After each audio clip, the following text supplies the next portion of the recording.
Assalamualaikum warahmatullahi wabarakatuh. Salam sejahtera untuk kita semua. Apa kabarnya rekan-rekan mahasiswa mahasiswi Universitas Dian Nusantara? Kita jumpa kembali di mata kuliah pengantar ekonomi makro di pertemuan yang ke-9. Tidak terasa kita sudah memasuki pertemuan yang ke-9. Mudah-mudahan Allah Subhanahu wa taala Tuhan yang Maha Esa memberikan kita keberkahan, kesehatan, sehingga kita bisa menyelesaikan mata kuliah ini dengan sukses dan lancar. Rekan-rekan semuanya, sebelum kita memulai proses belajar mengajar ini, alangkah baiknya sama-sama kita berdoa agar proses belajar mengajar ini berjalan dengan sukses dan lancar. Berdoa menurut keyakinan dan kepercayaan masing-masing. Berdoa dimulai.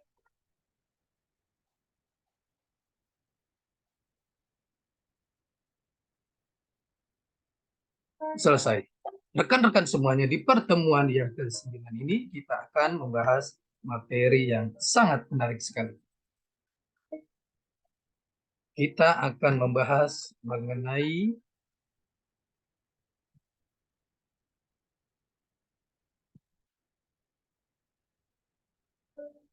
kebijakan moneter, permintaan dan penawaran. Ini adalah materi yang sangat menarik sekali.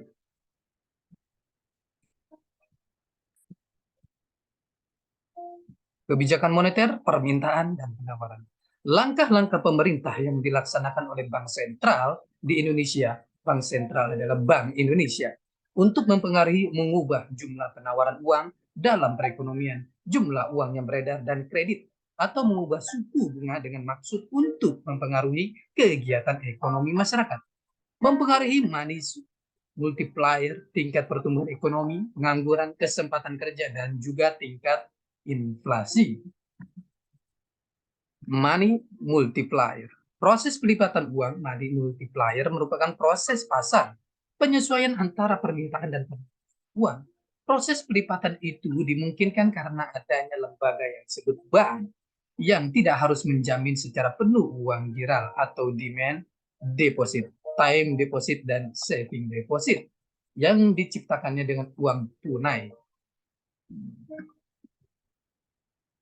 Seandainya cash ratio yang dipegang bank adalah 100%, maka proses pelipatan uang tidak akan terjadi.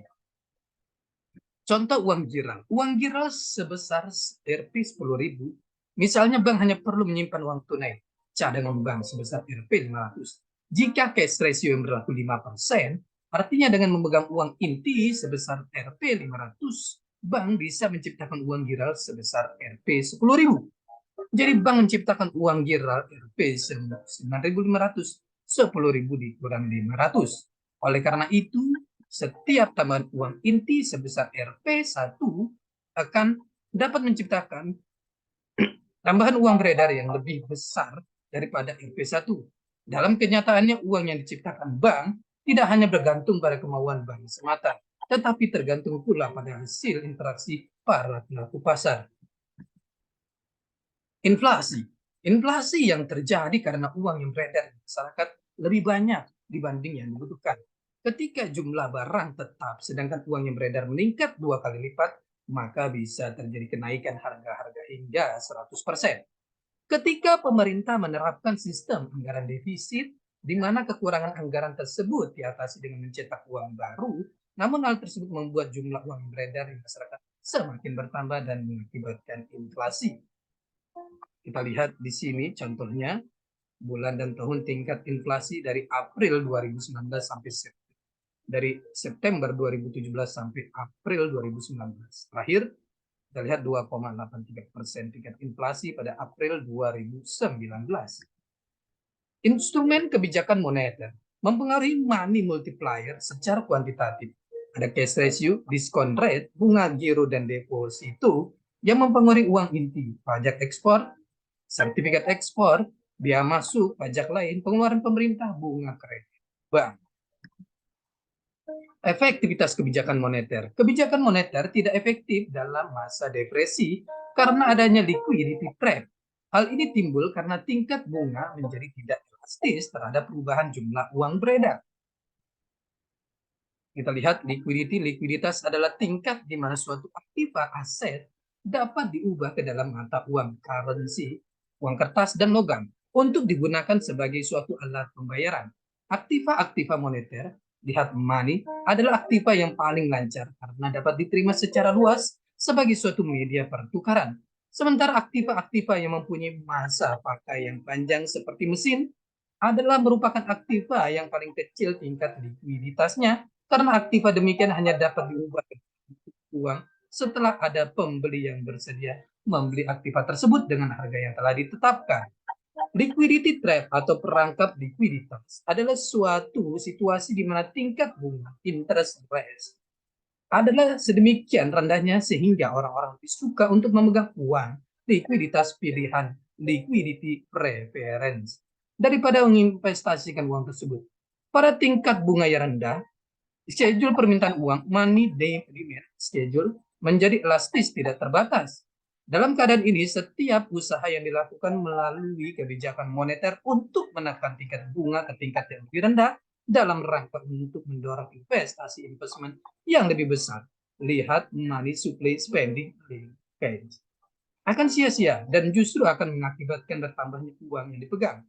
Keynes menyatakan bahwa dalam suatu perekonomian, depresi yang mengalami perangkap likuiditas, jalan satu-satunya untuk mendorong investasi adalah meningkatkan pengeluaran pemerintah atau government spending, atau mengurangi pajak atau tax, untuk meningkatkan permintaan agregat demand, dan meningkatkan kepercayaan usaha tentang kemakmuran masa depan sehingga mendorong masyarakat untuk melakukan investasi.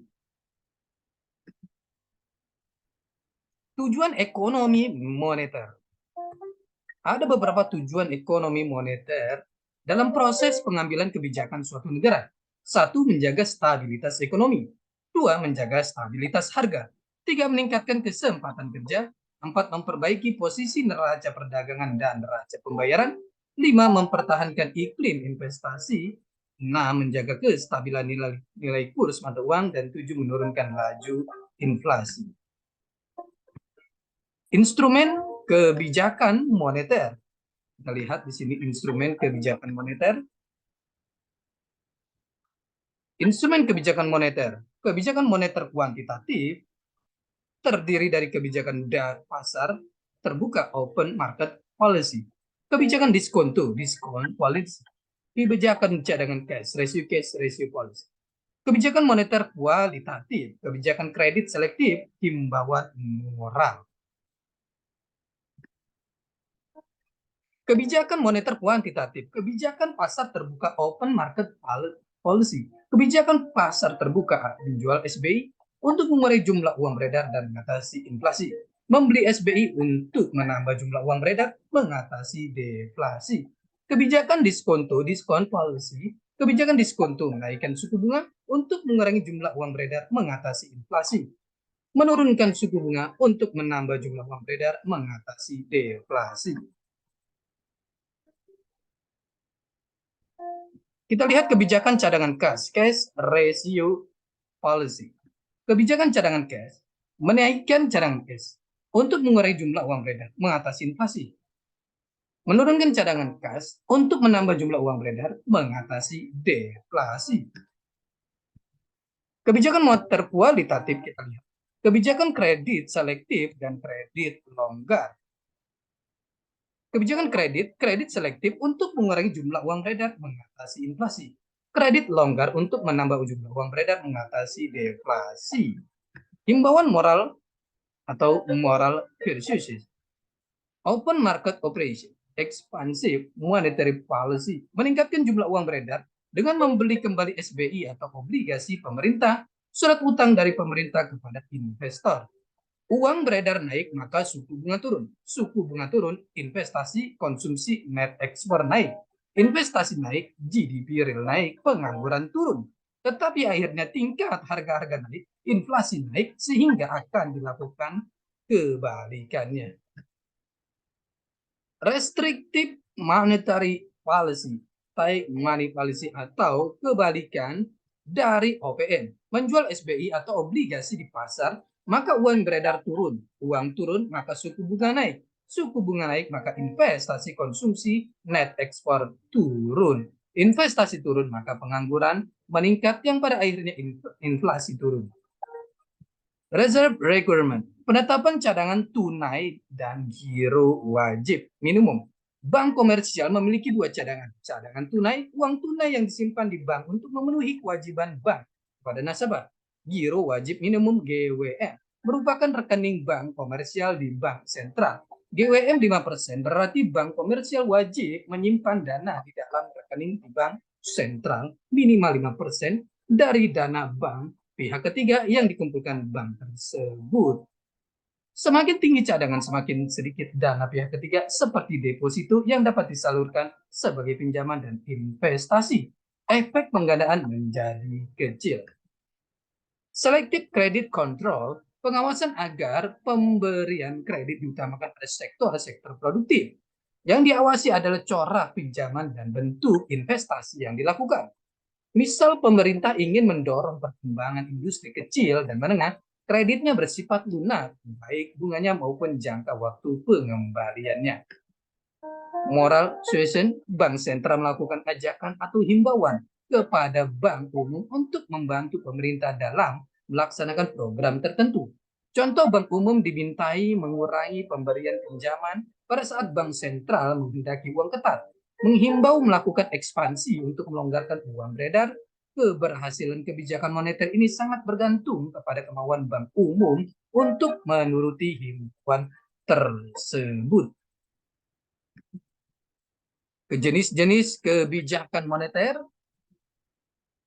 politik diskonto menaikkan tingkat suku bunga pada bank umum, giro wajib minimum atau GWM menaikkan giro wajib minimum pada bank umum, operasi pasar terbuka open market operation atau menjual SBI dan SBPU, dan politik kredit selektif atau pengetatan pemberian kredit. Uang beredar, jumlah uang beredar JUB tidak seluruhnya ditentukan oleh pemerintah. Perilaku bank-bank dan masyarakat umum ikut menentukan pula proses timbulnya uang beredar. Dua pengertian tentang uang beredar, narrow money dan juga broad money. Narrow money, uang kartal dan uang giral. Broad money, narrow money ditambah uang kuasi. Kuasi money mencakup saldo deposito berjangka simpanan tabungan di bank. Rekan-rekan semuanya, ini adalah pertemuan kita yang ke-9. Kita akan berjumpa di pertemuan selanjutnya. Tetap semangat belajar untuk mencapai kesuksesan. Salam sehat selalu. Assalamualaikum warahmatullahi wabarakatuh.